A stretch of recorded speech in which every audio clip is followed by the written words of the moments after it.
pe Topicraft. Merg să mă plimb pe la hub, intru pe Topicraft. Intru pe Topicraft. Intru pe Topicraft. Data de production cu mega proiecte. Data de production pentru băieți și fete. Merg cu Andresita iară laminat. Ce să vezi că iară ne-am adunat. Și craftăm non-stop, punem bloc cu bloc. Eu fac pixel art până când nu mai e loc. Pun burger pe foc, magazine top. Dacă am o zi nasoală, intru iar în joc.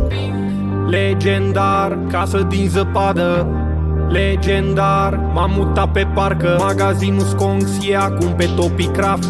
Are niște prețuri pe youtuberi, am umflat. Când mă mai simt supărat, intru pe Topicraft. Merg să mă plimb pe la hub, intru pe Topicraft. Intru pe Topicraft.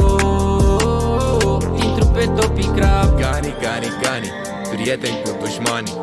Mare afaceri, că la mine intră banii. Și zic gani, gani, gani, prank-uri super funny. Auzi ce am de zis, ai plătit bă hostul Sami, ey. Stai ușor, dă-te pe silențios. Cameșam pe sabie, e periculos.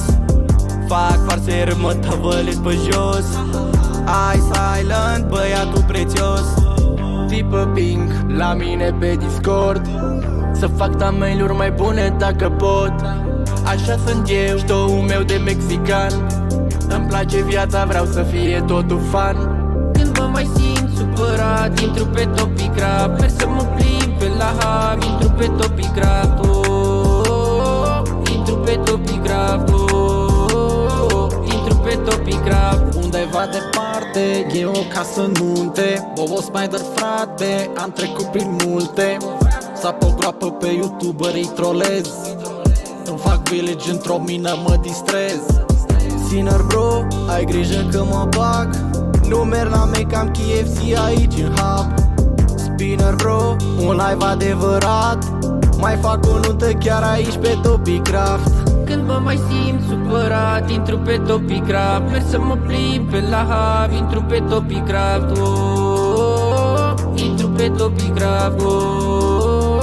Intru pe Topicraft. Când mă mai simt supărat, intru pe Topicraft. Merg să mă plimb pe la hub, intru pe Topicraft. Intru pe Topicraft. Intru pe Topicraft. Salut, băieți? Mai e cineva aici? Castelul, știți de castelul meu? Insanity? Insanity! Zasami! Îmi iau castelul înapoi.